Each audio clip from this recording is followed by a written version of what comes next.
اعوذ باللہ من الشیطان الرجیم بسم اللہ الرحمن الرحیم ان للمتقین عند ربهم جنات النعیم افنجعل المسلمین کالمجرمین ما لکم کیف تحکمون ام لکم کتاب فیہ تدرسون ان لکم فیہ لما تخیرون۔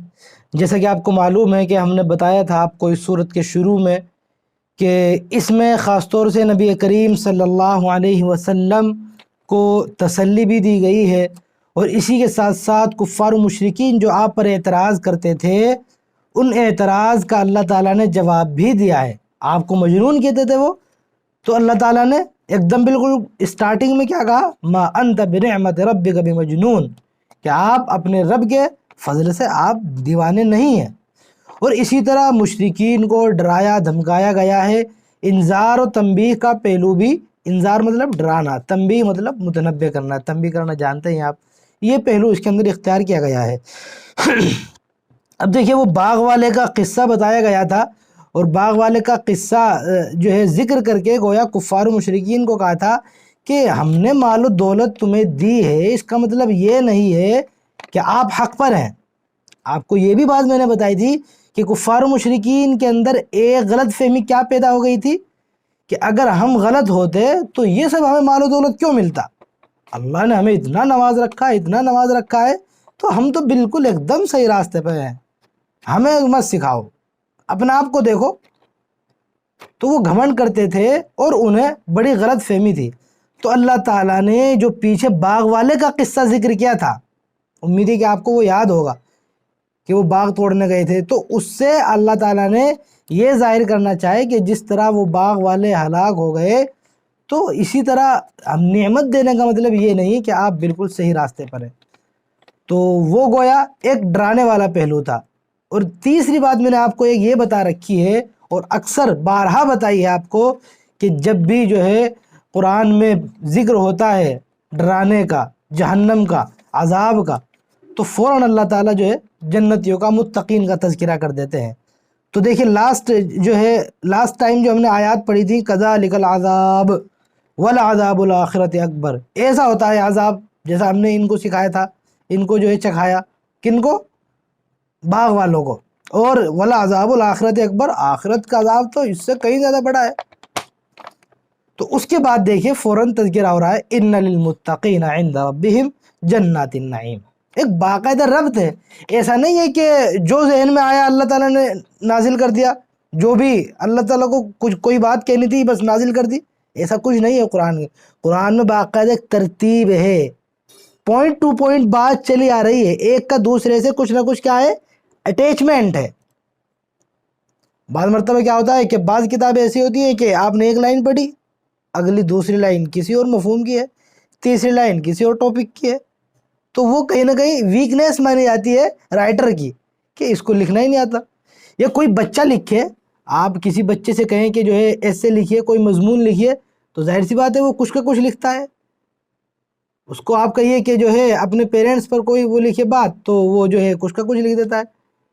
تو وہ کہیں نہ کہیں، چونکہ وہ تو بچہ ہے، کمزوری ہوگی، لیکن جو بڑے بڑے رائٹرز ہیں تو اگر جو ہے ہم تجزیاتی مطالعہ کرتے ہیں تو اس میں یہ بات واضح ہو جاتی ہے۔ تو قرآن کریم میں ہمیں کیا سمجھنا چاہیے کہ باقاعدہ ربط ہے۔ تو اللہ فرماتے ہیں ان للمتقین عند ربهم، متقیوں کا تذکرہ کیا ہے؟ فوراً عذاب کے بعد، ٹھیک ہے، کہ بے شک متقین کے لیے جو ڈرنے والے ہیں، عند ربهم جنات النعیم، ان کے رب کے پاس جو ہیں وہ نعمتوں سے بھرے باغات ہوں گے۔ افنجعل المسلمین کالمجرمین، کیا ہم فرما برداروں کو ایسا بنا دیں گے کہ جیسے جو فرما بردار نہیں ہے؟ مسلمین، مسلم کے معنی آتے فرما بردار، اپنے آپ کو سرنڈر کر دینا۔ عربک میں اسلمہ کے معنی اپنے آپ کو سرنڈر کر دینا۔ مسلم جو سرنڈر کر دے، کس کے؟ اللہ تعالیٰ کے، مسلم اسے بولتے ہیں۔ تو اللہ تعالیٰ کہہ رہے ہیں کیا ہم ان کو جو اپنے آپ کو ہمارے سرنڈر کر دیتے ہیں، ان کو بھی ہم سیم رکھیں گے ان کی طرح کے جو مجرم ہیں، جنہوں نے ہماری بات نہیں مانی ہے؟ کس سے کہا جا رہا ہے؟ دیکھیے کفار قریش سے، کفار مکہ سے، کہ جو اچھے کام کر رہا ہے، جس کے اچھے اخلاق ہیں وہ اور جس کے اچھے اخلاق نہیں ہیں، ہماری بات نہیں مانتا ہے، یہ دونوں برابر ہو سکتے ہیں؟ یہ نہیں کہا کہ یہ دونوں برابر ہو سکتے ہیں، بلکہ کیا ہم ان کو ان جیسا بنا دیں گے؟ یعنی ہمیں کوئی تم اندھا راجا سمجھ رہے ہو کہ ہم اندھے راجا ہیں، ہمیں کچھ پتہ ہی نہیں چلنے کا، فرق ہم تمیز نہیں کر پائیں گے کہ کس نے اچھا کام کیا ہے کس نے برا کام کیا ہے؟ اس غلط فہمی میں مت رہو، ہمیں سب پتہ ہے کہ کون اچھے کام کر رہا ہے کون برے کام کر رہا ہے، ہم اسی حساب سے سب کو بدلا دیں گے۔ اب دیکھیے ان کے اس تھاٹ کی، جو ان کی سوچ تھی کہ ہمیں اللہ تعالیٰ نے نعمتوں سے نواز رکھا ہے تو ہم حق پر ہیں، یہاں پر دیکھیے کس قدر نفی کی جا رہی ہے۔ افنجعل المسلمین کالمجرمین، کیا ہم فرما برداروں کو مجرموں کے برابر کر دیں گے؟ ان کو بھی سیم وہی ہم نعمتیں دیں گے مجرموں کو بھی جو ہم نے مومنوں کو دی، یا ہم مومنوں کو عذاب نہیں دیں گے تو ہم مجرموں کو بھی عذاب نہیں دیں گے؟ ایسا ہے کچھ؟ ما لکم کیف تحکمون، تمہیں کیا ہو گیا؟ ما لکم عربی میں اس کے معنی آتے ہیں تمہیں کیا ہو گیا، کیف تحکمون کیسی باتیں کر رہے ہو بھائی؟ حکمہ کے معنی فیصلہ کرنا، یعنی تم کیسا فیصلہ کر رہے ہو، کیسی باتیں کر رہے ہو؟ اپنی زبان میں آپ ترجمہ کر سکتے ہیں کہ دماغ خراب ہے کیا تمہارا؟ بالکل سیم وہی دھمکی والے الفاظ ہیں، کوئی یہ نہیں، بالکل اللہ تعالیٰ ایک نارمل انداز میں پیار سے سمجھا رہے ہیں کہ بھئی آپ کو کیا ہو گیا ہے، آپ یہ نہیں کرتے۔ وہ بالکل بھی یہ ترس کھانے والا انداز نہیں ہے اللہ تعالیٰ کا، بہت جو ہے غصے میں ہے گویا اللہ تعالیٰ۔ ما لکم کیف تحکمون، دیکھیے جو اردو جانتے ہیں ظاہر سی بات ہے ان کو اس کا احساس نہیں ہو پائے گا، لیکن عربی جو جانتے ہیں ان کو جو ہے ورڈ کا جو ٹیمپریچر ہوتا ہے ظاہر سی بات ہے اگر وہ پتہ ہو تو ایک دم محسوس ہو جاتا ہے کہ یہاں پر اللہ تعالیٰ کس انداز میں ہے۔ تو وہی کہہ رہے ہیں کہ تمہارا دماغ خراب ہو گیا ہے، کیسی باتیں کر رہے ہو تم؟ ام لکم کتاب فیہ تدرسون، اب دیکھیے بات ختم ہو جاتی ہے یہیں پر، اللہ تعالیٰ بالکل چھوٹی سی ایک جملہ کہہ دیتے کافی تھا، لیکن اسی بات کو بار بار اللہ تعالیٰ کہے جا رہے ہیں۔ اس کا مطلب کیا ہوا؟ آدمی ایک ہی بات کو بار بار اس دوسرے انداز میں کب کہتا ہے؟ غصہ آ رہا ہو جب۔ ام لکم کتاب فیہ تدرسون، کوئی کتاب ہے تمہارے پاس کہ جس میں تم نے یہ سب پڑھا ہے؟ کیا پڑھا ہے؟ ان لکم فیہ لما تخیرون، کہ تمہیں جو ہے وہاں وہ سب کچھ ملے گا جو تم چاہو گے، یعنی جنت میں اگر تم چاہو گے ہمیں اچھی سزا اچھا بدلہ ملے تو تمہیں وہ ملے گا، تم چاہو گے کہ جنت ملے تو تمہیں جنت ملے گی، تو کیا یہ تم نے کسی کتاب میں پڑھ رکھا ہے؟ کوئی آسمان سے کتاب نازل ہوئی تھی کہ جس میں یہ سب لکھا ہوا ہو؟ اب گویا ان کو کیا کر رہے ہیں؟ لاجواب کر رہے ہیں۔ یہ کب کہی جاتی ہے بات؟ جبکہ سامنے والے کے پاس کوئی جواب نہیں ہوگا۔ ان کو پیار سے بھی سمجھایا جا سکتا تھا اور اللہ تعالیٰ نے بارہ سمجھایا، لیکن جب حد ہو گئی، اب دیکھیں اللہ تعالیٰ کیا انداز فرما رہا ہے کہ تمہارے پاس کوئی کتاب ہے جو آسمان سے نازل ہوئی ہو جس میں تم یہ پڑھ رہے ہیں، جس میں تم نے یہ بات پڑھ رکھی ہو کہ تمہیں وہ سب کچھ ملے گا جو تم چاہو گے؟ ام لکم ایمان علینا بالغۃ الی یوم القیامہ، یا تم نے قسم لے رکھی ہے ہم سے بالغۃ الی یوم القیامہ، جو قیامت تک کے دن باقی رہنے والی ہو، کوئی قسم کھا رکھی ہے ہم نے آپ سے کہ ہاں بھائی ہم تمہیں جو ہے اچھا بدلا دیں گے اور نعمتیں دیں گے؟ ایسی تو کوئی بات نہیں ہے، ہم سے تو کسی نے کچھ نہیں کہا۔ ان لکم لما تحکمون، بے شک تمہیں وہی ملے گا جو کچھ تم طے کرو گے، جو جیسا کرو گے ویسا ہی بھرو گے۔ ہمارے پاس کسی کی کوئی قسم نہیں، ہم کسی کی قسم قبول نہیں کرتے کہ جو ہے تم نے آلریڈی ہمیں یہ سب کہہ رکھا ہو۔ تو گویا اللہ تعالیٰ یہاں پر ان کو ڈانٹ رہے ہیں۔ آگے بھی دیکھیے یہیں پر بات پوری نہیں ہوتی ہے، سلہم ایہم بذالک زعیم، کہ اے پیغمبر ان سے پوچھ لو ذرا سا، سلہم ان سے پوچھ لو، ایہم بذالک زعیم، کس نے ٹھیکہ لے رکھا ہے اس کا؟ زعیم ان کے معنی آتے ہیں ضامن، کس نے اس کی ضمانت لے رکھی ہے؟ اب ظاہر سی بات ہے ضمانت لے رکھی ہے مطلب کس نے اس کا ٹھیکہ لے رکھا ہے کہ ہم جو ہے کہ تم باوجود بہت برے اعمال کے جنت میں اپنا مقام پاؤ گے یا تمہیں اچھا بدلہ ملے گا؟ بتائیے کس نے جو ہے، کون اس کا ضامن ہے؟ ایک بات پوری ہوئی یہاں پر۔ اب دیکھیے دوسری جو بات شروع ہو رہی ہے وہ یہ ہوئی ہے کہ چلیے تمہارا کوئی بس نہیں چلتا، تمہارا کوئی جاننے والا اس کا بس چلتا ہو۔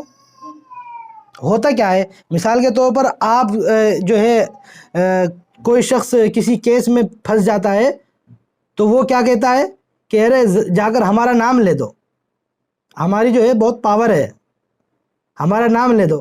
تو کبھی کیا ہوتا ہے بذات خود انسان کی پاور ہوتی ہے، اور کبھی کیا ہوتا ہے کہ انسان کہتا ہے ارے وہ ہمارے بھائی جو ہے اسی میں ہے، پولیس افسر ہے، وہ ذرا جو ہے میں ان کو فون کرتا ہوں وہ کہہ دیں گے.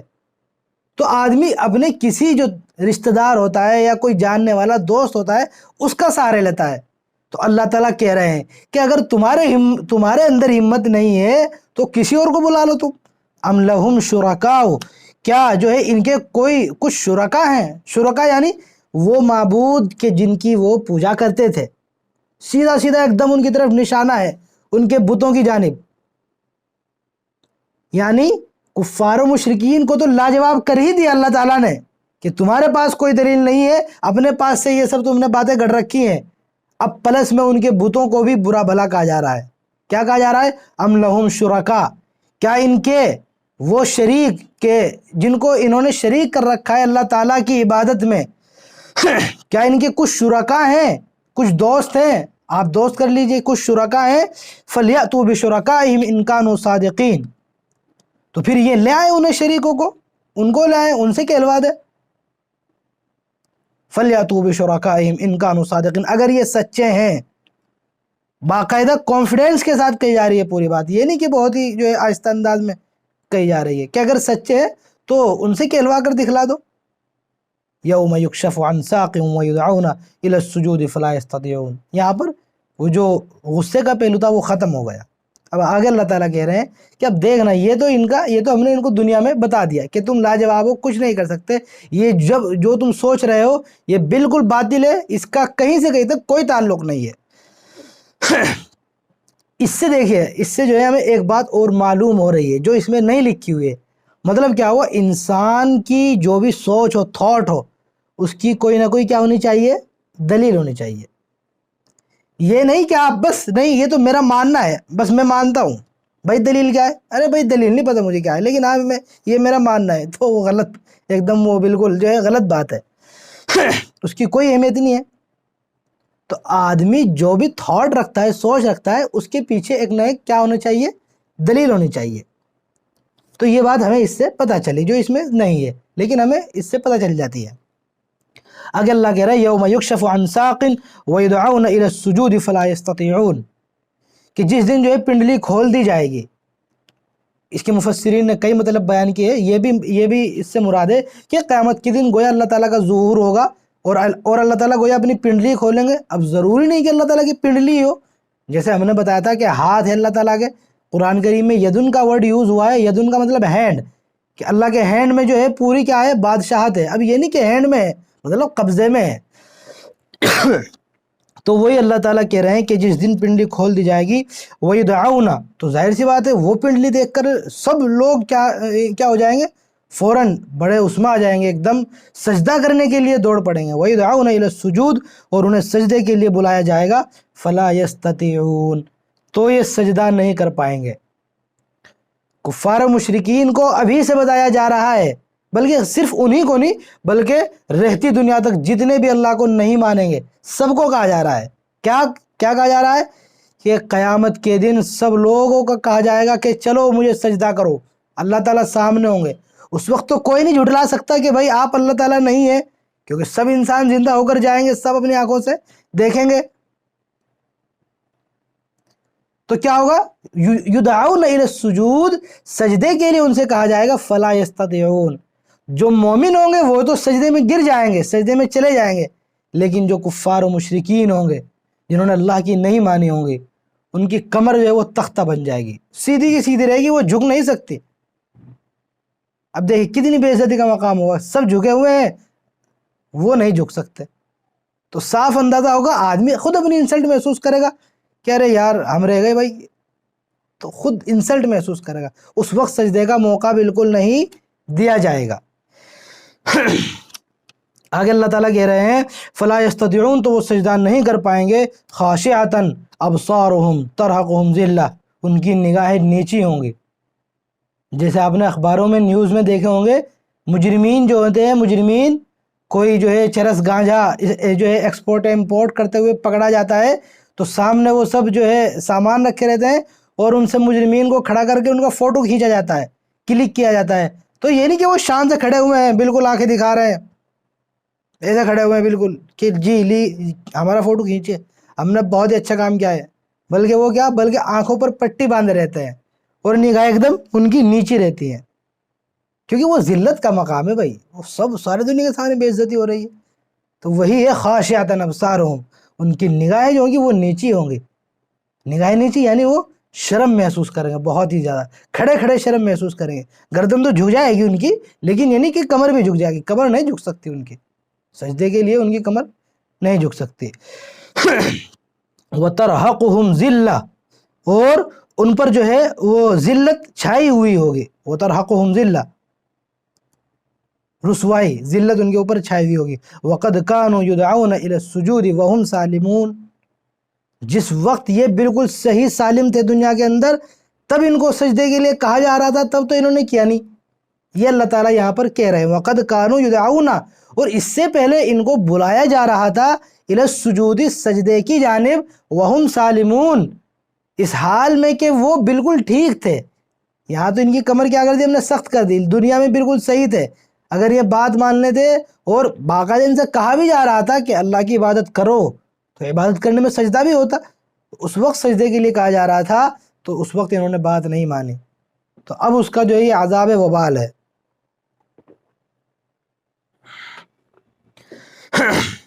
فَذَرْنِي وَمَنْ يُكَذِّبُ بِهَذَا الْحَدِيثِ سَنَسْتَدْرِجُهُمْ مِنْ حَيْثُ لَا يَعْلَمُونَ. یہاں تک بات پوری ہوئی اور ان کو گویا کہا گیا کہ تم بالکل اس گمان میں مت رہو.